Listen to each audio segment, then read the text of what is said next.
Hi everyone, I'm back again. Another video on Automobilista 2 for those that are interested in this new game, Interlagos today, and something a bit different. We are in VR mode, which I'll be honest, I have really not done any sort of VR racing in a long time, just because of the way that my setup is at home.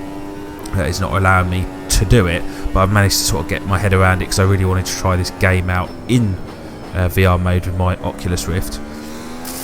Not disappointed at all. So this is sort of like the 2019-2020 sort of version of a Formula 1 car, and yeah, so 10 laps around Interlagos. So we're all sort of driving identical cars.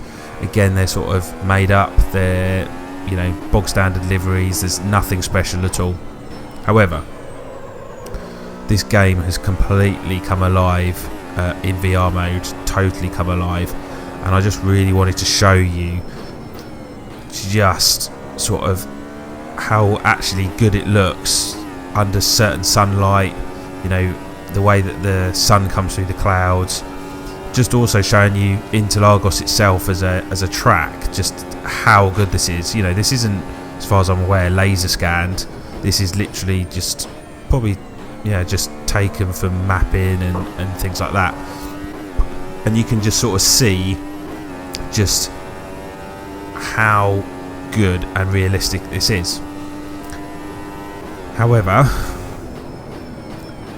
this has taken a good number of attempts, I'm going to be honest with you, to get this recorded. And the reason behind that is because these cars are not easy to drive, and it could again be down to how I've set up my wheel, or certainly with the braking as well. I found that the braking is so sensitive that for me, I'm having to lightly touch the brakes. There's none of this whole you put your foot to the floor. For me, even though I calibrated my brake pedal, I'm still lightly touching it to avoid basically locking the wheels. In the settings menu, I thought I'd try out anti-lock brakes and set that to high so it avoids locking your front brakes. That's done nothing at all. They still lock massively, so I'm sort of feathering the brake pedal. So rather than steaming into a corner and slamming on the anchors, I'm sort of feathering it probably a lot further back than I should be. But as we go along, you'll see that sort of my confidence builds, and you know, we're coming up to these two that have started off better than us, and you'll see just how quickly I can sort of get behind them. The AI is still a bit strange and still got some work to do. Although, like, looking ahead, you can see that they stick to the line. Everything seems good. You look at certain corners like this one here, and you literally just come straight up behind them, almost like they're standing still. And then through other corners, they just disappear off into the distance. So it is like, yeah, it's just a bit mixed at the moment. But it's a good couple of laps, good number of laps before I'm able to actually get a pass on second place. You'll see that I'm going to go for a slipstream on this guy now. I'm going to look down the inside. And are we through? No, run too deep into that corner, so that's not going to work. Back to the drawing board we go. But yeah, the AI is just needs some polishing. It's still a bit all over the place. There's times where the cars on the straight just drift out sort of into the middle of the track for no reason at all. It's not even to break the toe or anything like that. They just disappear off into the middle of the track. Obviously around Interlagos that doesn't actually happen. But yeah. But as I say, you're watching a beta mode of Automobilista 2, so you know it's sort of what to expect really.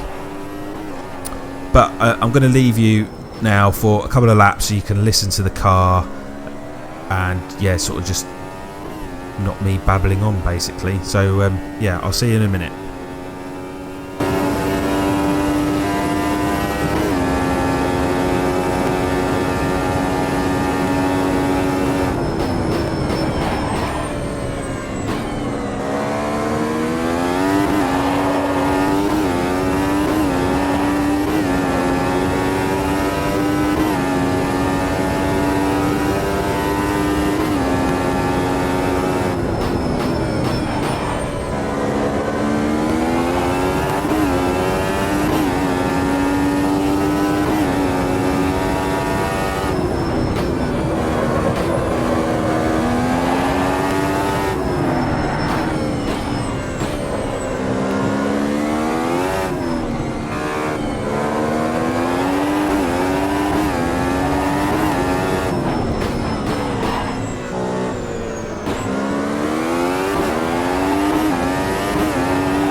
So I hope you found those 2 laps an eye-opener for you. You can listen to the Formula Ultimate car, really struggling for some grip in some corners, and just listening to that. And you can also hear sort of a very early downshift and very early braking, really, when we didn't really need to be braking that early, but at the moment that's how it seems to be with these types of cars. And I've also been able to pass second place, so we are desperately trying now with 3 laps to go, trying to get close to first place, seeing if we can do it.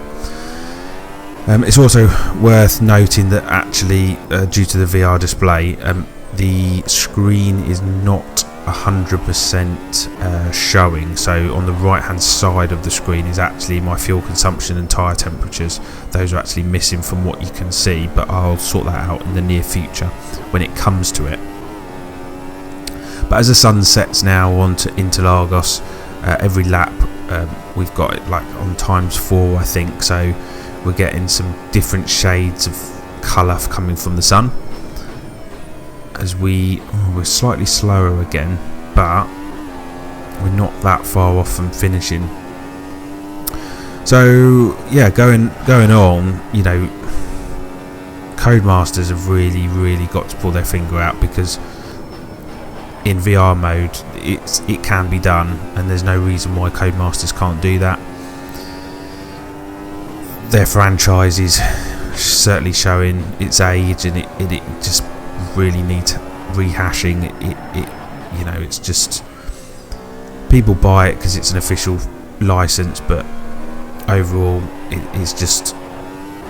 doesn't push the boat out at all when it comes to really anything, in my opinion. But I don't want to get dragged down too much in a game that we're not talking about. We're here for Automobilista 2, and there will obviously be more and more videos coming in the future, but I really wanted to try out the VR and just to show you guys just how F1 can be done, especially on an F1 circuit as well. So 2 laps to go. I'm just going to see, we're closing very quickly up to first place, but I don't think we're going to do anything this time. There's certainly sector 1, they are very quick. I don't think we're going to be able to come anywhere near that at the moment. The view as well, from this sort of roll bar on the front, is very good. I expected to find it a lot more difficult to be able to see and a real distraction, but actually it's not been at all. So that's also been quite entertaining for me to be able to race with that. And really, I don't really think there's too much of a fuss anymore about it, to be honest. People don't like change, but actually it's not too bad. So we're getting very close now, very close to first. Lost out there, coming into the last corner, getting on the power, but we've still got a bit to do. Let's have a quick look, see what the top speed is like. Plus we've also got some some slipstream to do, but you can see the power that we've managed to do. But I had a look on the inside, not really interested too much. So this is going to be the last lap.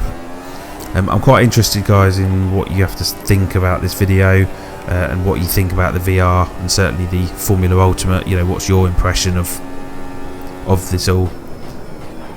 Just leave your comments below, and I'll always have a look and reply to those. In the meantime, into sector 2. I don't think we've also, unless it's going to come to the game, KERS and DRS also don't work on Formula Ultimate, unless I'm mistaken. Whether or not that's going to sort of come into effect at some point, or whether that's just a novelty that just doesn't actually exist. So here we go. A couple of corners left. We've got right underneath the rear wing. Slight rear-ended stick out there. But last corner, we're going to get the drive off the last corner. We're going to go around the outside, seeing what we can do. Got some horsepower and we're not getting in the slipstream, so let's just try getting behind him. There's the slipstream, cutting on the inside. This is going to be mighty close, but I don't think we did it in the end. And then this also seems to be a bit of a bug here because we seem to stop straight after the race. But there you have it. That is the end of the video. Thank you for watching, and I'll catch up with you all very soon.